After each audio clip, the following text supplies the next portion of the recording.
अचानक एक दिन मजदूर पार्टी की बैठक में एक आदमी खड़ा हुआ।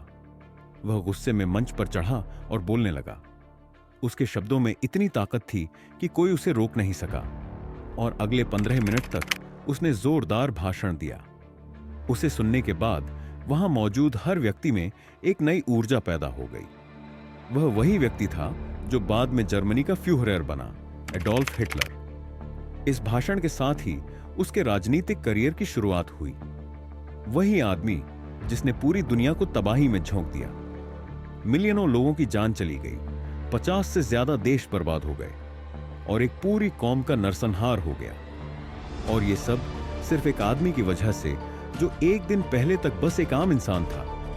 तो आखिर ऐसा क्या हुआ कि हिटलर एक मामूली आदमी से इतिहास का सबसे बड़ा खलनायक बन गया? उसने लाखों लोगों को अपने विचारों से कैसे उकसाया? वह एक समुदाय से इतनी नफरत क्यों करता था?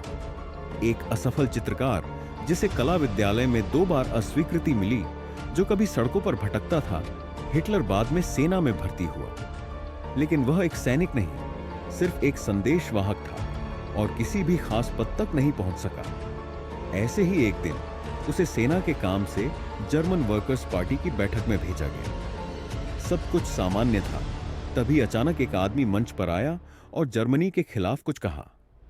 यह सुनकर हिटलर इतना गुस्से में आ गया कि तुरंत मंच पर दौड़ गया। उस आदमी को धक्का देकर उसके खिलाफ बोलने लगा। पूरी सभा में सन्नाटा छा गया। सब हैरान थे कि उसने क्या कहा। हिटलर को उसी क्षण समझ आ गया कि वह बहुत प्रभावी बोलता है।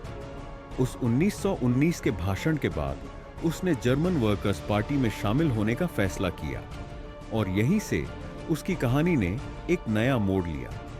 और यही पार्टी बाद में national socialist German workers party बन गई, जिसे नाजी पार्टी के नाम से जाना गया, जिसने जर्मनी पर गहरा प्रभाव डाला। हिटलर ने अपनी क्षमताओं को निखारने में काफी मेहनत की और धीरे धीरे वह उस पार्टी का नेता बन गया। उसकी भाषण देने की कला लोगों को जोड़ने की ताकत रखती थी और जल्द ही हिटलर इतना शक्तिशाली हो गया कि उसने जर्मन सरकार के खिलाफ बगावत करने का फैसला किया। 8 नवंबर 1923 को म्यूनिख के एक बड़े हॉल में जर्मनी के प्रमुख राजनीतिक नेता एकत्र हुए थे। एक भाषण के दौरान हिटलर और उसके समर्थक अचानक हॉल में घुस आए।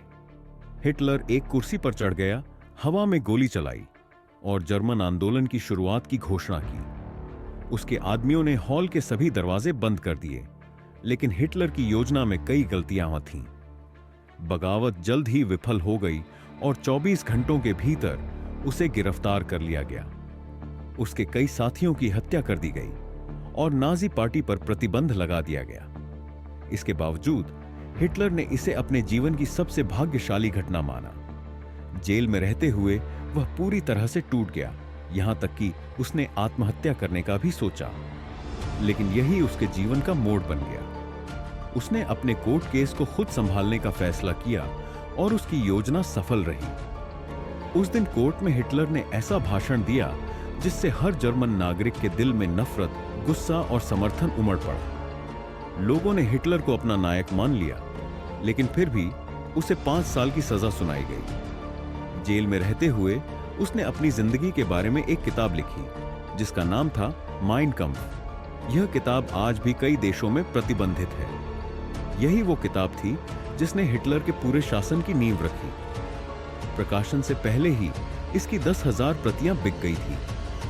हिटलर ने लोगों को यह विश्वास दिला दिया था कि सिर्फ वही जर्मनी को उसकी परेशानियों से मुक्त कर सकता है। उस समय जर्मनी बेहद कमजोर स्थिति में था। पहले विश्व युद्ध में हार के बाद देश भुखमरी और बीमारियों से जूझ रहा था।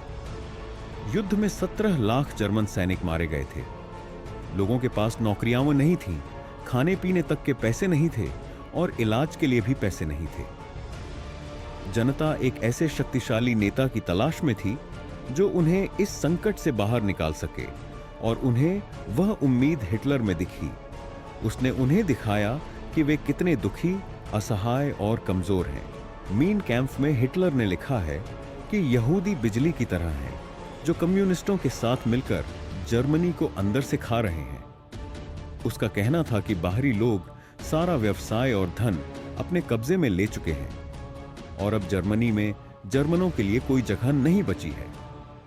उसने सभी लोगों के गुस्से को एक दिशा दी, एक सामान्य दुश्मन बनाया, यहूदी, वह दुश्मन जिससे केवल हिटलर ही लड़ सकता था। धीरे धीरे उसने यहूदियों को इतना बुरा और खतरनाक बताया कि हर जर्मन उनसे नफरत करने लगा। जितनी ज्यादा यहूदियों से नफरत बढ़ती गई, उतना ही हिटलर शक्तिशाली बनता गया।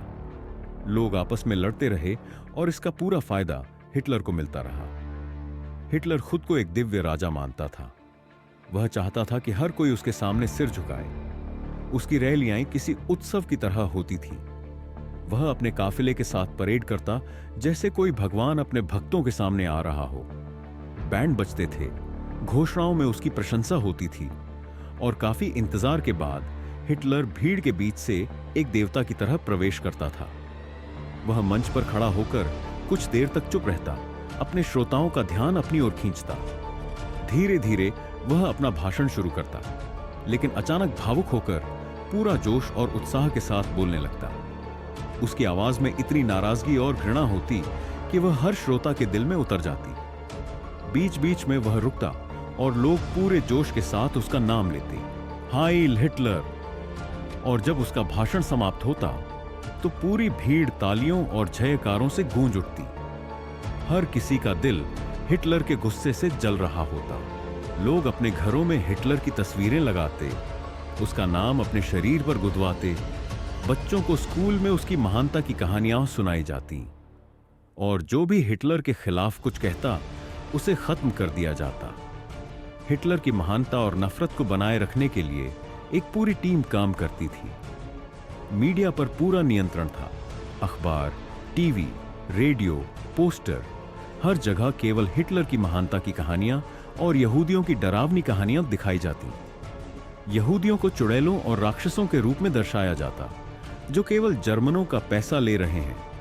कई लोगों, खासकर बच्चों ने इन सब बातों को सच मान लिया।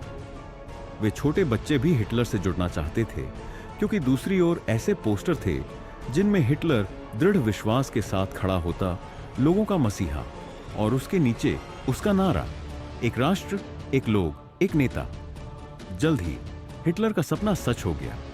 वह सच में जर्मनी का मसीहा बन गया, उनका फ्यूहरर, सर्वोच्च नेता।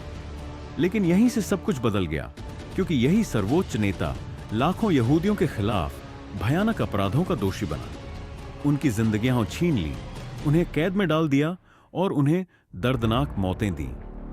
लेकिन हिटलर को यहूदियों से इतनी नफरत क्यों थी और हिटलर ऐसा क्यों बन गया? माना जाता है कि उसके बचपन में उसके पिता को बहुत गुस्सा आता था और वे उसे बहुत मारते थे। हिटलर स्कूल में एक बहुत अच्छा छात्र था, लेकिन एक घटना ने उसे पूरी तरह बदल दिया। हिटलर का एक भाई था जिससे वह बहुत करीब था, लेकिन कुछ बीमारियों के कारण वह बहुत कम उम्र में ही चल बसा। इस घटना का हिटलर पर गहरा असर पड़ा। कहा जाता है कि उसने कब्रिस्तान में काफी समय बिताया। उसने कई गलत संगतियां अपना लीं और उसके अंक भी कम होने लगे। इस वजह से उसके पिता उसे रोज मारते थे, जिससे हिटलर के मन में उनके लिए दुश्मनी पैदा हो गई। हिटलर एक कलाकार बनना चाहता था, लेकिन उसे राजनीति में कोई रुचि नहीं थी। 16 साल की उम्र में उसने स्कूल छोड़ दिया और वियना चला गया। लेकिन वियना स्कूल ऑफ आर्ट्स में उसे प्रवेश नहीं मिला। उसी समय उसे पता चला कि उसकी मां को कैंसर हो गया है। वह उनकी देखभाल के लिए वापस आया। हिटलर अपनी मां के बहुत करीब था और उनकी मृत्यु के बाद वह गहरे अवसाद में चला गया। अपनी किताब में उसने लिखा कि पेंटिंग के दिनों में उसने देखा कि कैसे सारे व्यापार यहूदियों के हाथ में थे, सारी संपत्ति उनके पास थी और जर्मन लोग संघर्ष कर रहे थे। प्रथम विश्व युद्ध के दौरान हिटलर ने 2 बार मौत को करीब से देखा। एक बार उसके सामने बम फटा, जिससे उसे अस्पताल में भर्ती होना पड़ा। अस्पताल के बिस्तर पर लाचार पड़े हुए उसे पता चला कि जर्मनी युद्ध हार गया है। यह खबर उसे अंदर से तोड़ गई। उसने अपनी किताब में लिखा कि उसकी आंखों के सामने अंधेरा छा गया। वह मानता था कि कमजोर सरकार और कम्युनिस्टों के प्रभाव के कारण जर्मनी हार रहा था। इन सब बातों से प्रेरित होकर हिटलर ने हालात बदलने की ठान ली। उसने सब कुछ अपने हाथ में लेने का सोचा। लेकिन किसी को अंदाजा नहीं था कि एक गुमनाम चित्रकार दुनिया के इतिहास को बदलने वाला था। हिटलर ने पूरे देश को एक समुदाय के खिलाफ भड़का दिया और पूरी दुनिया को युद्ध के मैदान में ला खड़ा किया। लोग कहते हैं कि अगर इस कहानी में एक भी चीज अलग होती तो लाखों बेगुनाह लोगों की जानें बच जाती। आपका इस बारे में क्या सोचना है? हमें कमेंट्स में जरूर बताइए। अगर आपको यह वीडियो पसंद आया हो तो लाइक और शेयर करें। अनसुनी और अनकही कहानियों के लिए नॉलेज वर्स को सब्सक्राइब करें।